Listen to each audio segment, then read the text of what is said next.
to Cardano Chats, where we talk with various people and projects being built on the Cardano network. This episode is brought to you by Grow Your Stake, which is our stake pool that we built. It's a mission-driven stake pool, and we're donating 100% of the profits to Drop for Drop charity. That takes absolutely nothing away from your rewards. So by staking with us, you're still going to earn the same rewards that you would with anybody else. It's just that we take what we earn for operating the pool and we contribute that to Drop for Drop charity, who's building clean water wells for communities in Africa. It's very exciting. We've already built our first well for a community that's going to provide clean water for about 390 people in that community in Africa. We're going to be sharing videos and pictures of that real soon. So thanks to all of our delegators for your support. If you do want to delegate, just go over to your Daedalus or your Gero Wallet, type in GYS, and you can delegate there. Okay, enough of that. We're ready to get started. We've got a very exciting project here that we're going to introduce to you guys today. It's CardStarter. We have Brandon and Josh with us, and it's a very cool accelerator, incubator. It's a group, they're helping projects kick off with IDOs on the Cardano blockchain. Okay, welcome to Cardano Chats. We have with us Josh and Brandon. Why don't you guys go ahead and introduce yourselves and tell me a little bit about how'd you get into crypto? Yeah, absolutely. So I'm Brandon. I'm the COO of CardStarter, and I've been in the crypto space since about 2016. And we all anybody who's kind of involved in crypto at that point was able to run through the euphoria of the last bull market, and then of course immediately following that there was the blood, and that was actually the point in time in which I really got deep into the fundamentals of crypto. I got deep into crypto through beginning with trading, and I was doing things like arbitrage trading and scalp trading, and then that progressed to me being more of an investor. If you can live through the bear market and start to be involved in these projects that are surviving through it, you come out the other side much stronger.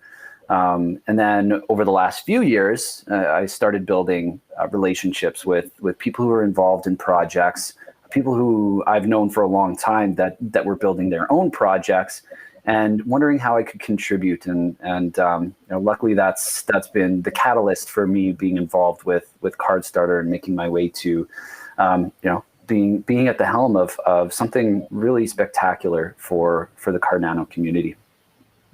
Yeah, absolutely, man. That is a tough way to get into it, getting in and experiencing that first bear market, and just being that's a testament to your experience in crypto. I went through the same thing, man. Well, what about you, Josh? Yeah, Josh, my role here at CardStarter is project manager, and I've got into it a little bit more recently than Brandon. I was started off in geomatics and land surveying, and have done lots of film and television work, and that's actually where I met our CEO, Atash, and he turned me onto this about a year ago, and it sucks you in quickly. Like it became my thing. After pretty much the first blockchain, what's a blockchain video? I was hooked, and luckily these guys gave me the opportunity to jump in and learn with them, and so now I'm managing a bunch of different projects for these guys, and it's a really, really exciting thing to be a part of. So, it's so easy to get immersed, right? And I feel like everybody can relate to that. It does suck you in. Yeah, it really does, man. For me, when I finally, in 2016, late 2016 is when I really got into it. Heard about Bitcoin well prior to that, and unfortunately I didn't give it a second thought, but I finally took the time in 2016 to figure out, I just got curious and started Googling what is blockchain, what is Bitcoin, what is this crypto thing. And it turned out that it was syncing up with a lot of my just beliefs around how messed up the current financial system really is, and how much of a gap there is, and the need for people, for the benefit of people, to have a better solution.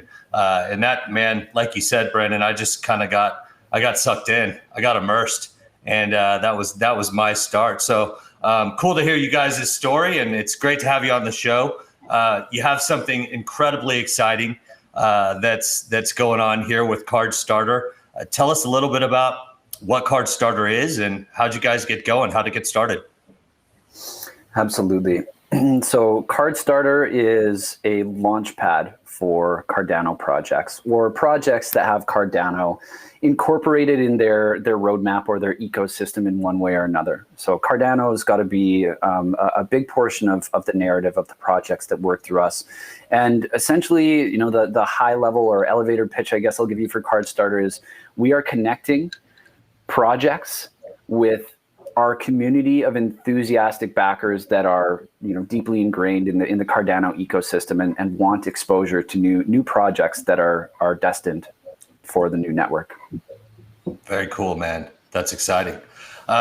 So what about you guys? Like, how are you different? I know there's an Occam.fi and we're big supporters of everyone in the community. So,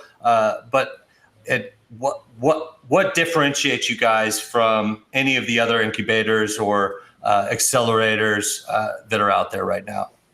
I think it can come down to, you know, I can give my take on this, and I'm sure Brandon can finish it off for me. But I think, as Brandon touched on, the experience of being in this space as long as we have collectively, we've gone through the ups and the downs and seen what works and what doesn't.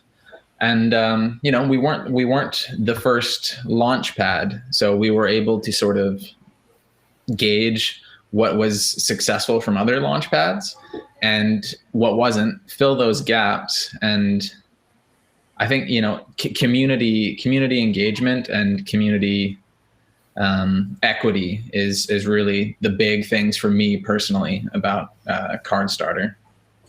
And what could you tell us a little bit more about what you mean by that? Yeah. So, for example, getting an allocation in many launch pads is, you know, a financial endeavor, as we were speaking about, you know, before we went live. And we did our best to make sure that wasn't such a hurdle, you know, from the get-go, but we've gone even further recently to restructure our, you know, initial tiers, and you're able to now give yourself 100% chance of allocation at the minimum tier, you know, at the cost of, you know, you can increase your percentage at the cost of what your allocation will actually be. But some people just want to have skin in the game, and it gives them 100% chance to do that, which is, you know, unheard of, I think. Yeah, absolutely. And just for anybody that may be watching that isn't familiar exactly with how this works, could you give us a quick rundown if you know, somebody hasn't been introduced to you guys and what it means to get an allocation? What exactly is that? What does that mean for them? Why do they want to own some cards and participate? Just a quick rundown, if you don't mind, either one of you guys. Yeah, absolutely. So essentially, you know, going back to what I mentioned, we connect our community of backers to these exciting projects. And that is essentially the utility of our underlying token cards. So by holding and staking a tier qualifying number of cards in our platform, that essentially is a ticket to a guaranteed allocation in the IDOs that launch through us. So, you know, if an IDO's got a raise that they want to do and they have a certain amount allocated for the IDO, essentially the pool that is destined for the IDO, cards community members are the ones who get to fill that IDO and get a guaranteed piece of that. When you kind of had asked a little bit earlier about, you know, what kind of differentiates us a little bit, like Josh said, we saw the model of other launch pads and saw that there was some really exciting things that they were doing.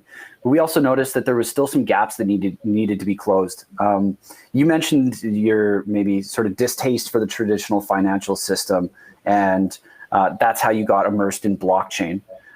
Taking it one step further, we've noticed that there's still a lot wrong with DeFi, right? People are getting involved in projects and getting rug pulled. People are getting involved in just projects. Yesterday, Mark Cuban. Yeah. It happens to the best of us, and I think if you don't get rug pulled at least once, you're not probably as active in crypto as you could be, right? It's just like a law of averages. But the thing we want to do is lower that average exposure to those types of things down to zero for our community, right? So a big portion of what we do is not just having a decentralized platform in which any project can launch through and take people's money. We really take a look deeply at what types of projects we are willing to work with and what makes them tick, right? And so, again, the differentiators there for us are that we want to provide some levels of reassurance to the community that we have, and help them have a little bit higher level of trust that they are getting involved with quality projects. Yeah, that's great, man. That's great. And you guys have had quite a few projects and quite a story already. I mean, it's been how long since your first deal with Charli3? Yeah, so we CardStarter hit the market at the end of March, and it was essentially just weeks later that we were ready to launch our first IDO. And thinking back to what got us started with CardStarter in the first place, we knew that Cardano and its DeFi ecosystem was around the corner. We also knew that it was far enough away in terms of a month in crypto is a year kind of thing, right? We knew it was far enough away, being about 6 months away until Cardano mainnet, that we had a really good opportunity to essentially have first mover advantage on Cardano for essentially what are going to be the fundamental building blocks or the most important pieces of that ecosystem, projects that every other project has to sort of partner and network with. And we thought, well, which of these projects do we want to undertake? Do we want to build an oracle, or what? It was sort of the fan effect. So many opportunities that it was a little challenging to choose, right? Rather than going that route, we thought, why don't we do what we do best? And because we have this massive level of this massive collection of influencers, marketing influencers that are within our network. We know a lot of people operating other projects that would be good for partnerships. And we also, because of the collective knowledge of our team, have a good grasp on what makes the fundamentals of a project make it have higher likelihood for success. And so that's what made us gravitate towards a launch pad rather than trying to launch a few different projects or try and manage that many different things. We wanted to enable projects to have that first mover advantage, projects that were already working on things and were already a step of the way there, getting them that much further and closing the gap for them to be market ready. Yeah, man, I love that. First of all, brilliant timing. It's perfect. We're coming up here to when smart contracts launch. There's so many projects building already with the Plutus Pioneers program, with all the people that are interested in switching over. You guys made an incredible decision in starting this at the time that you did. I often tell people, for example, that you guys have this first mover advantage and you're launching these projects that also have the first mover advantage. However, they also have the benefit of the experience of looking at what happened on Ethereum and what was doing well on Ethereum and what were the problems on Ethereum and what were the solutions and where was the demand? What did people really want?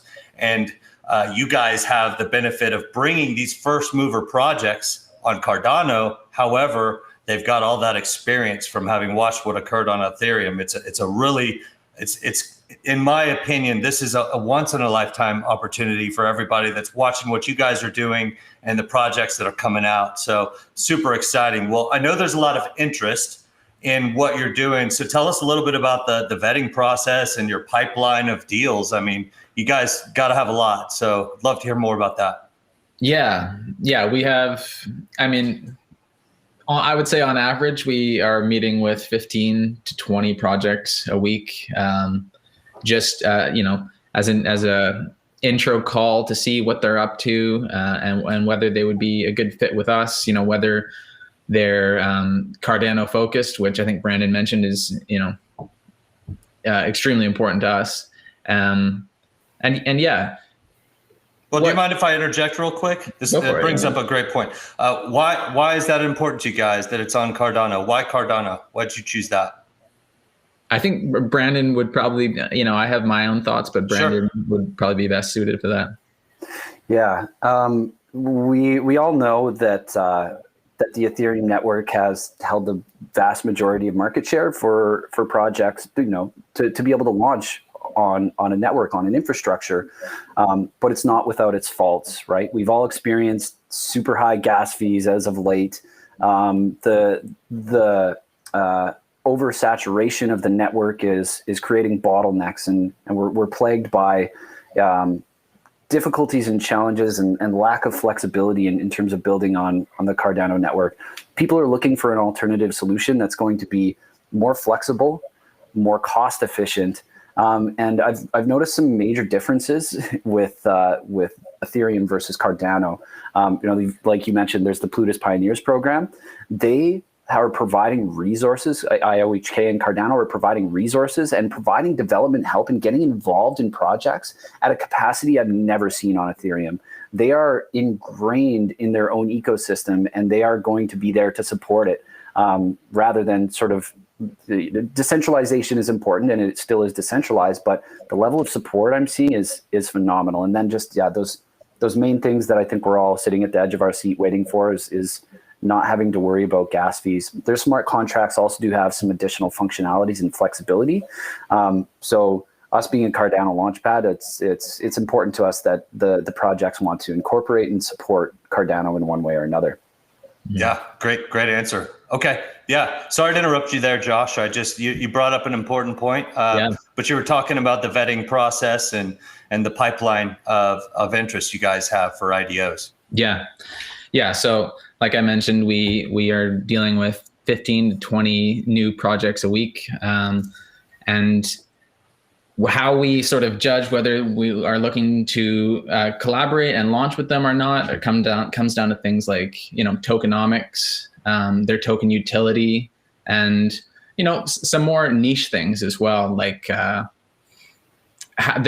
branding, how in terms of how much community engagement they've already got, how much we feel we might be able to put a project in front of our KOLs and influencers, and if it's something they might be interested in sharing with their communities. And it's a rotating door, but the really beneficial thing about it is that we can tell projects that they're not ready yet, but if you close these gaps, come back and talk to us, and we can get this done. And we're able to do that because we have enough projects coming in that are ready. And so, we're building up this project, these, projects that are ready to go to market. Yeah. But in the background, we have these projects who are nearly there. They have great ideas and great fundamentals. They just need to close the gap on a few. Yeah, you're playing. Somewhat of an advisory type role to help them get to that next step, which is really beneficial to the ecosystem. That honest and direct feedback, invaluable. That actually segues well into sort of the type of projects that we work with. We think about the level of vetting that we do provides community reassurance. So we get deep into that and take the time to make sure our community is protected. We also protect them via insurance. So if a project never actually deploys on Cardano, or if there's some level of exploit, anything to do with kind of team negligence, anybody who participates in the IDOs that launch through us are actually protected by our insurance pool. So we really take the risk out of it that way. But the value that we provide on the other end of the spectrum is those advisory services for the projects that launch through us. And I would say there's a few different categories that they fall into. Projects that launch through us on one end of the spectrum may be just needing an IDO platform. So they're essentially market ready. They've got a good project. Their team is there. Their tokenomics don't really need much adjusting, and they're ready to launch through us. A little bit deeper involvement are projects that are their idea is there. Maybe there's some slight adjustments or advice that they need on their tokenomics to make sure that they're able to list with sort of a low initial circulating market cap, which leads to a higher chance of early market success, more headroom for growth, right? These are sort of the pieces of the formula. Maybe they need some of their private and their seed filled. Then we have access to some really strong KOLs, really strong marketing influencers who, if they're exposed to a promising project, they're willing to get involved and back them. And in return, maybe wanting to share them with their marketing community, with their network in general. And then on the furthest end of the spectrum, there's projects that are incubated through CardStarter. So this is where we get really deep. Maybe these projects need some content help. We've got an in-house content team that can actually assist them with the development of their website, can assist them with writing. We've got a really strong writing team that can help them with articles. We can refer them to technical writers to help with their light paper. Maybe they need their tokenomics completely reworked, but the project idea is so good that our team is willing to take the capacity, take the time to get involved with them for weeks or months, however long it takes to get them there, but just because the idea is that great. And then for folks who don't quite fit our formula, because it's rigorous, right? There's so many steps involved with our formula for success.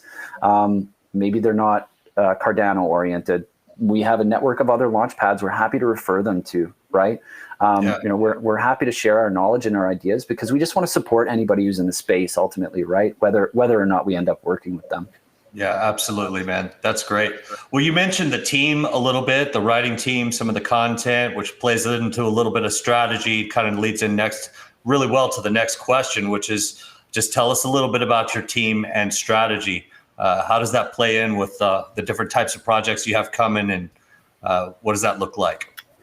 We've got a really eclectic mix and strong level of talent. We've got our CEO, Atash. He's been in the space of crypto since 2011, created his first project in 2013. And I think one of the things that makes us as good as we are at what we do is the fact that nobody's perfect, right? And we've made mistakes on other projects in the past. We've learned what works is as important as what doesn't work. And I would say that's maybe even more so important. We've learned a lot about that, and not just our projects, but had a lot of exposure to projects that didn't work for one reason or another.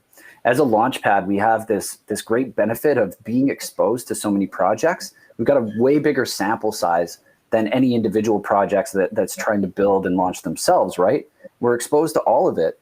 And there's so many fine-tuned details that can make or break a project. And so we make sure that's all in play. I'm digressing a little bit from the original question. No, you're good. This is great. But we have, again, people from traditional backgrounds on the team. We have a couple advisors who are actually in medicine that got involved in blockchain because they want to see blockchain integration in healthcare, but really talented, smart individuals that are passionate about actually creating world change through this technology with proper use cases, right? And then people, again, just a big mix of people who've been involved in the space for various lengths of time.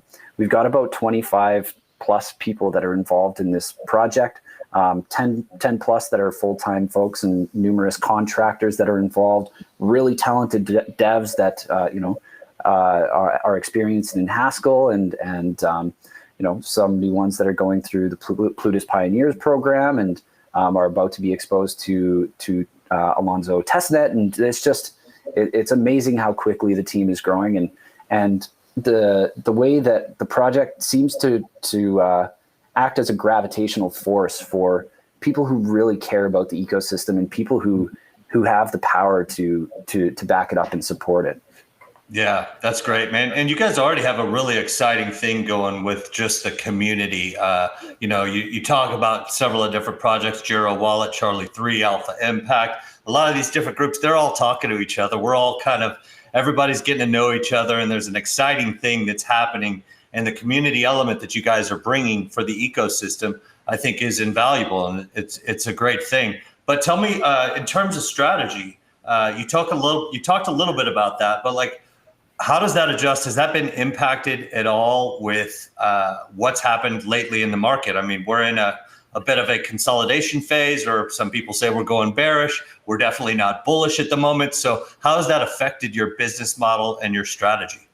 Yeah. So taking the market conditions into consideration, we've become a little bit more calculated with how we're going to start releasing our IDOs. As anyone can see on our Twitter or our Telegram, we put out an announcement recently with a bunch of exciting new projects, and maybe we can get into that later. But yeah, other than perhaps being more calculated with when we launch and keeping an eye on some of these trends that Bitcoin runs the show, and we're keeping an eye on Bitcoin trends.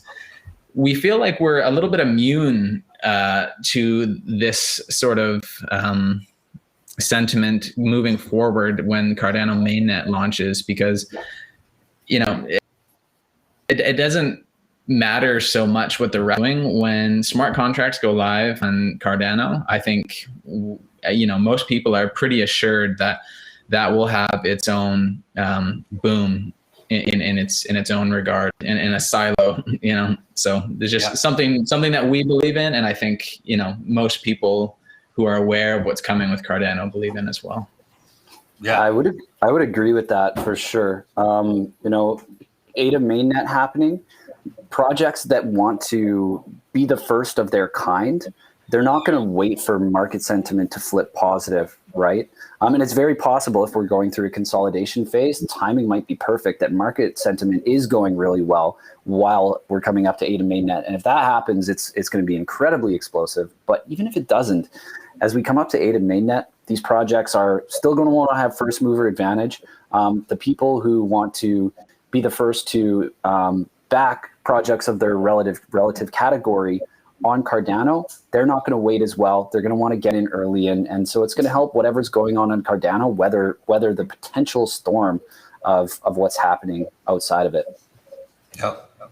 Very cool. Well, looking past what's coming over the next several months and the tremendous amount of excitement and IDOs that you have going, I believe even at one point, Brendan, you mentioned doubling up the number of IDOs per week, possibly in July. You guys are going to increase the pace, possibly. Looking past that, what's the vision 2 to 5 years? I mean, you guys have a tremendous runway, and I'm just curious, where do you see this? Where do you see yourselves going? Where are you headed? Yeah, I think we've got a real opportunity to, not just launch projects that are destined for the Cardano ecosystem, but to be a major facet of the Cardano ecosystem. CardStarter, as it is the top launch pad for Cardano. We've launched the most projects with the highest level of success for those projects to date, and with the massive queue of projects that are going to launch through us, and them, the ones that are still coming in through the door, it leads me to believe that we're not going to be slowing down anytime soon. And all of these projects, we're making sure that we're working with ones that again, I always use this term, but that are the fundamental building blocks of DeFi on Cardano. Projects that are going to be able to integrate with one another, work with one another, creating this massive network of relationships that all benefit off of one another and benefit their communities in return. And one of the things that we have been a little ambiguous about, because we're working on some big stuff in the background, but it's card swap. Card swap is our DEX, and something that hasn't really been mentioned too much is the fact that every project launching through CardStarter, a portion of the liquidity, 50% of the liquidity of every CardStarter project is managed by, destined for, and going to be hosted on CardSwap. And that means by default that CardSwap is already the largest Cardano DEX by TVL, or total value locked. And very interesting. So this is built into, apologies for the interruption, this is built into your business model as part of the value add for these projects. You're getting liquidity, you're providing liquidity to the community through this DEX, and you're also providing an exchange for the tokens that are being swapped, correct?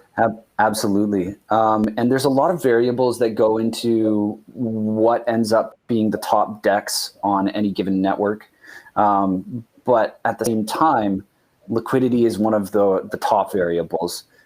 If there's not enough liquidity to place an order without the price slipping a bunch, you may not be using it, right? So if there's enough liquidity to handle volume of trades coming through it, and then a wide variety of projects, good variety, that's I would say a lot of the major pieces as to what's gonna make it a DEX succeed or not. So don't want to get ahead of myself, but I would say CardSwap is a major top contender.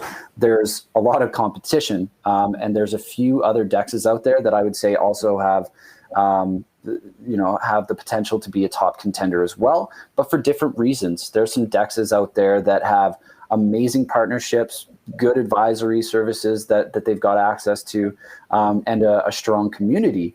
So, we love everybody that's working towards making the Cardano ecosystem thrive, but we're incredibly excited about our DEX and the fact that, again, it all comes back to this network of projects that are integrated, work with one another, and the people that are part of our community, they're at the very center of it, right? They've got exposure to all of this. That's really what excites us the most.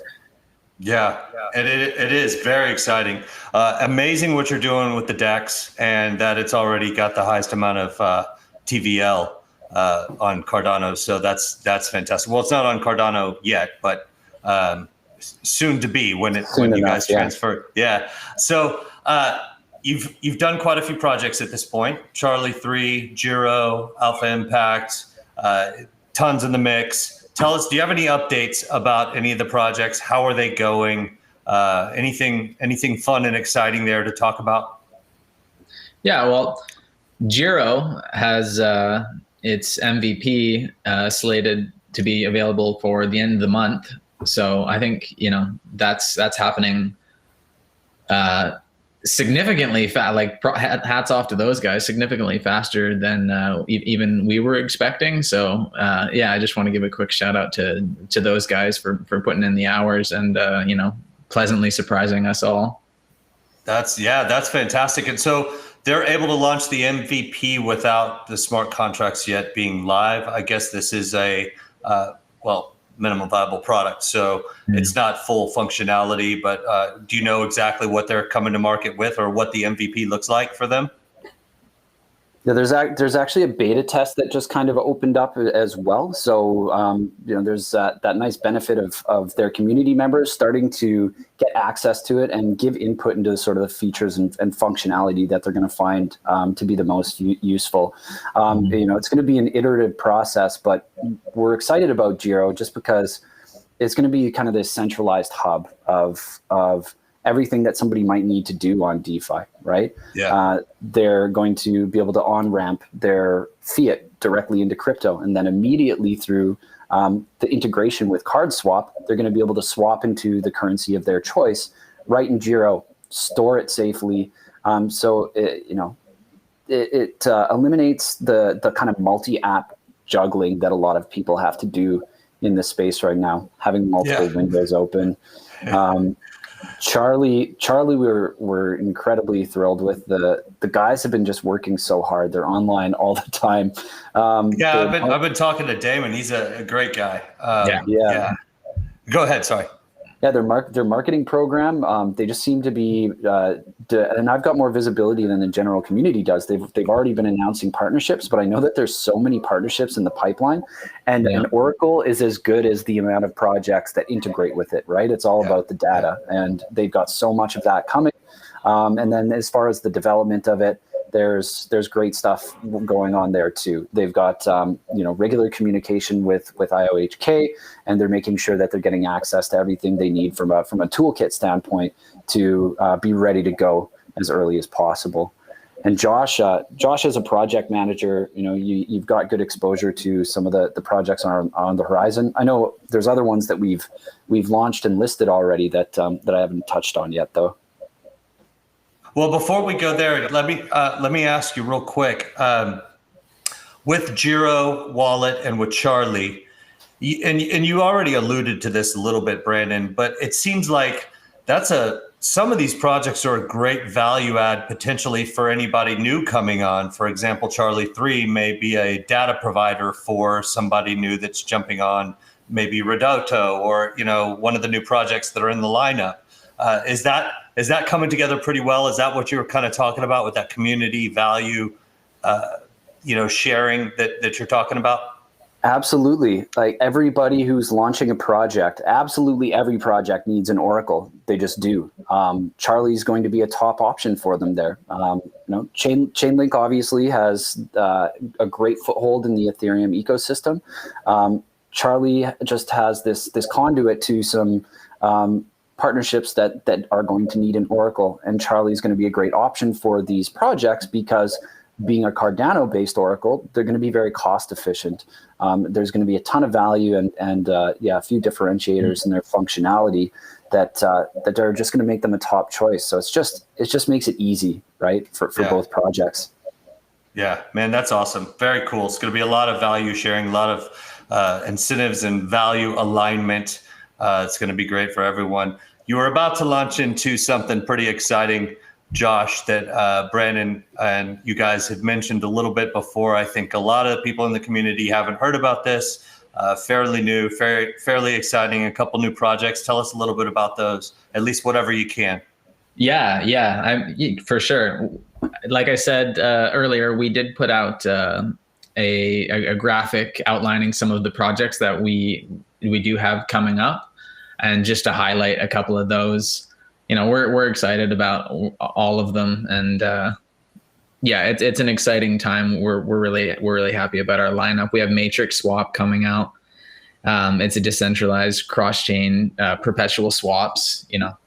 Redoto, a gambling platform on Cardano, first of its kind, which everybody likes to have a bit of fun. This is going to enable that. It has some really cool features where you can.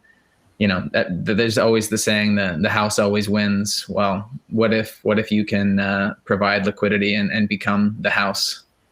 Pretty fun little take, right? Yeah. And then we have two open market NFT platforms in Spores and Cryptometa. Those guys have really strong and impressive marketing platforms ready to go, and they're getting their names out there. And we're really excited about everyone that's launching through us right now. And I think we're just like waiting for this market sentiment to work with us a little bit here, so we can get these out to everyone as soon as possible. Yeah, man, people get too worried about the market sentiment. It's definitely challenging, but the reality is, and we talked about this a little bit prior, but like you zoom out, you take a bigger picture of everything, and you give this 3 years and so much amazing time and synergy with all of these projects, and there's not going to be a lot to worry about. Everybody has a heck of an opportunity to participate in these early stage projects that are getting kicked off on Cardano. Very exciting. I definitely hope that it returns to a bullish sentiment for when smart contracts launch. But there's two others that you wanted to bring to light, I believe. Aaron Pseudo or something like that. I was going to let Brandon touch on those guys. I know he's been chomping at the bit, so I purposely left those. No, all good, man. It's those. So I don't want to say too much about those because they're both going to be massive. The one thing I will say is think about, like we've got the variety of categories of projects. We've got the NFT platforms. You've got a gambling platform. But think about DeFi, decentralized finance-oriented projects. Finance-oriented projects, the ones that were among the most successful on Ethereum, there's going to need to be parallels existing on the Cardano network. So without getting into too much detail on those, I just want to say that Aaron Pseudo essentially are covering some of the major bases of DeFi on Cardano. And that's what's really exciting to me, right? Yeah. filling the gaps of the broken traditional financial system. Yeah, absolutely, man. So much of what all of this is about. So that's really cool. I can't wait to hear more about it. Air and Pseudo. When do you guys get to bring those to light a little bit further? More content coming over the next few weeks for sure. Oh, okay. Yeah. Okay, great.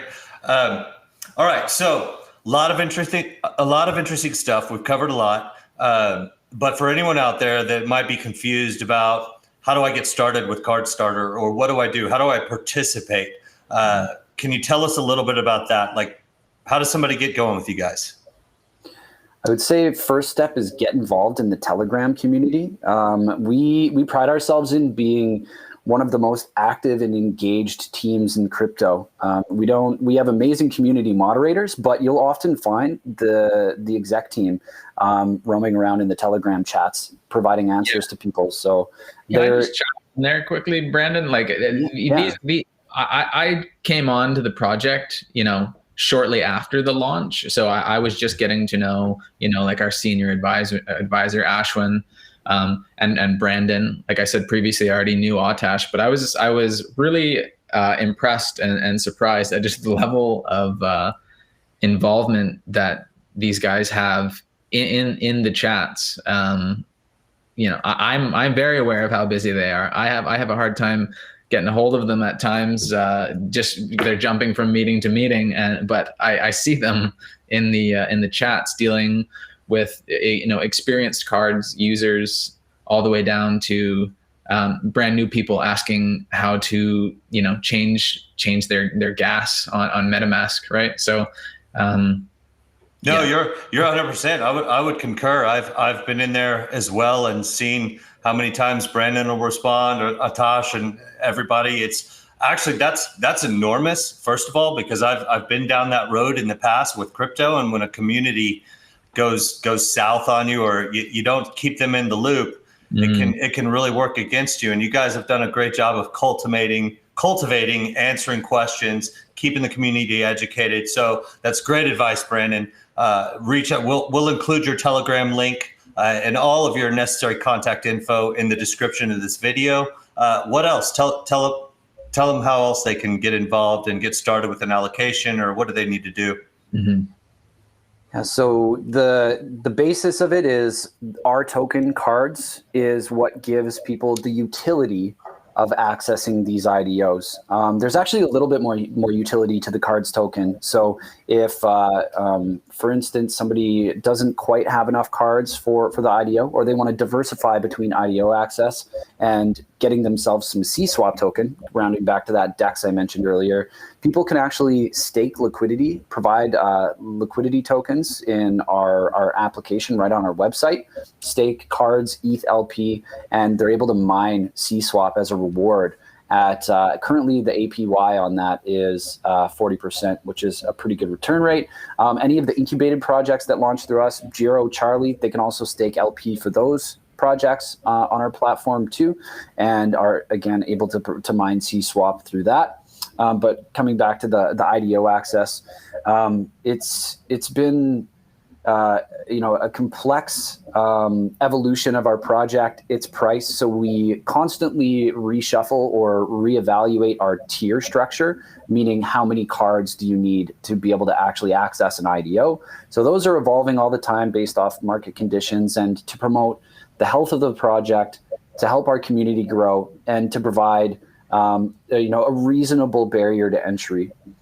One of the other major things that we've done recently, and Josh touched on this a little bit beforehand, but the lowest tier starts with only 100 cards tokens. So not a ton relative to, if you look at all of the other launch pads out there, some of the lowest tiers are more expensive than that, and still only kind of put you into a lottery or give you a very, very small allocation. And what we wanted to do was make sure that there, again, was a bit more equity there. So originally that 100 cards tier, for instance, only gave people about a 10% lottery chance of being able to participate in the IDO. As of our next IDO, this is going to be implemented right away. We've created a new mechanism, a dual slider mechanism that creates that ability to control the odds, boost it up to 100% in trade-off for allocation size. So it doesn't take much to start. And rather than having a few sort of lottery-oriented tiers, we now have this lottery bracket or a wild card bracket, where anywhere in that bracket you can push your odds of participation up to 100%. But every single card token that you add to your staking within that bracket of 100 to 1499 cards actually increases your pool weight or your allocation size in an IDO. So people are able to rebalance their portfolio, add additional funds or more cards to the amount that they have staking, and kind of incrementally upgrade and get more and more skin in the game, be more and more involved in each of these projects and grow that way. Yeah, very, very cool. And you guys have a Medium article covering some of that too, I believe, right? Yeah. Medium's a great place to get into a lot of the technicals of CardStarter. Yeah, great. We'll include some of those links for the community as well. Well, this has been really awesome, guys. Thank you so much for taking the time. Just to wrap things up, any final words, anything you guys want to say that I haven't asked about that you want to share, or any advice for the community? Final thoughts. I think during this time, what I always like to recommend to people is to take a step back, take a deep breath, and widen the scope. A lot of people can get really hung up on the price performance of a project on day one, or just its performance in general in a very short time frame. I'll always reiterate that people are getting access to the fundamental building blocks of DeFi and Cardano. It's less important, I think, of what happens on day one or week one. What's more important is that these projects are real, tangible, with great pipelines, amazing marketing, amazing partnerships that are in the pipeline. So if we can just kind of take a step back, zoom out to what's going to be the possibility for a lot of these 3 months from now, I think we're all going to be in a really, really exciting place. Yeah, I agree. And the way that I tend to look at it for myself, if I can, from time to time, if I'm, letting FUD get to me, or one of these exterior factors, I take a step back and go, okay, how many people out there in this world are, like yourself, Josh, have sort of had enough with the traditional way of doing things in related to finance, and how much longer are we gonna deal with it as a society? Probably not forever, right? And the exodus has already begun. We are some of the newer early adopters, but if you have faith that people want a fairer system, then this is the obvious choice, and that's what always just lets me relax a little bit, and I go, it's coming. Absolutely, man.